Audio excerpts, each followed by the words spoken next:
Today we're exploring one of the great modern-day adventures in G.I. Joe and Action Force lore, a story that spanned a decade and worked its way around the entire globe, from Orlando, Florida in the United States to Mexico, Brazil, Argentina, in Central and South America, to the likes of India and Japan and France and Spain before finally winding up in London, England, just beyond Whitechapel and Spitalfields. So let's talk about the great mystery of Action Force's Special Weapons Force and a specialist known as Bombardier. Palitoy had enjoyed great success with the 12-inch Action Man line for decades. That is, until Kenner came along with their smaller-scale Star Wars line. In response, other companies pivoted to meet the demand from Kenner's new line. Though Action Man took a hit, it was Palitoy that was selling Star Wars in the UK for Kenner. At Palitoy, Action Man was scaled down from the 12-inch line to 3 3/4. This happened at the same time that Hasbro in the United States had scaled down G.I. Joe to 3.75 inches and evolved their own line to a real American hero. They got new advanced vehicles, armaments, headquarters, while the trade dress kept the Action Man logo along with the Action Force branding. Bob Brechin was the lead designer at Palitoy when they were making these changes and was instrumental in the new effort to world build and give the line some backstory to play off of. Action Man transitioned to Action Force. This new Action Force for 1983 would be comprised of multiple teams that would take on the enemy, commonly referred to as the Red Shadows, a sinister organization headed up by none other than Baron Ironblood and his right-hand man, Black Major. Action Force would be comprised of Z-Force, Q-Force, Space Force, and the SAS, teams that were put together at the direction of the United Nations to combat the Red Shadows' threat. SAS were Action Force's special operators,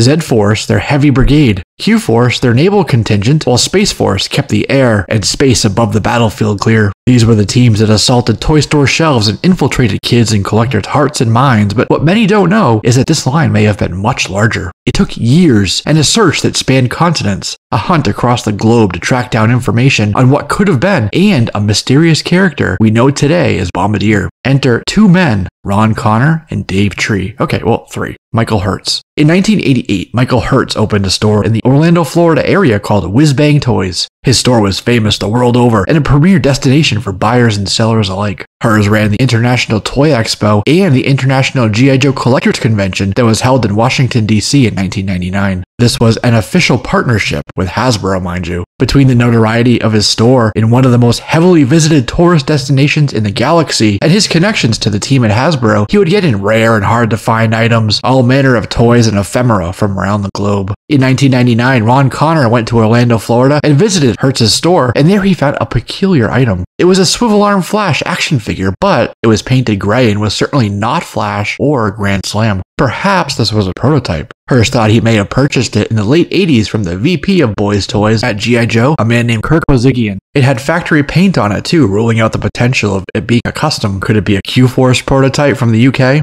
The mystery persisted. It was also around 1999 that Herz transitioned WhizBang to more of an online retailer due to the growth of eBay, still effectively in its infancy as it had just had its IPO in September of 1998. The internet had been around for quite some time, but it was not what it is today. People were still saying they were surfing the net, worrying about computers being shut down at the end of that year. Yahoo was a big player at the time and eating up the web rings that GeoCities was hosting. 1999 was also the year that Hasbro Kenner was celebrating the 35th anniversary of the G.I. Joe line and held a contest called The Search for the Real-Life G.I. Joe Spirit. Conan O'Brien even visited the director of Boys Sculpting, Bob Kling, at their office in downtown Cincinnati, Ohio. If you're wondering, it was a purple-hearted Baltimore police officer, a National Guard, Alpha Company, 2nd 115th Infantry, 28th Division veteran named Charlesbury Jr. who won that contest. He won a G.I. Joe figure with his likeness and a 35th anniversary edition Ford Mustang. Apparently he beat 800 entrants, including someone who punched out of a burning plane during the Persian Gulf War.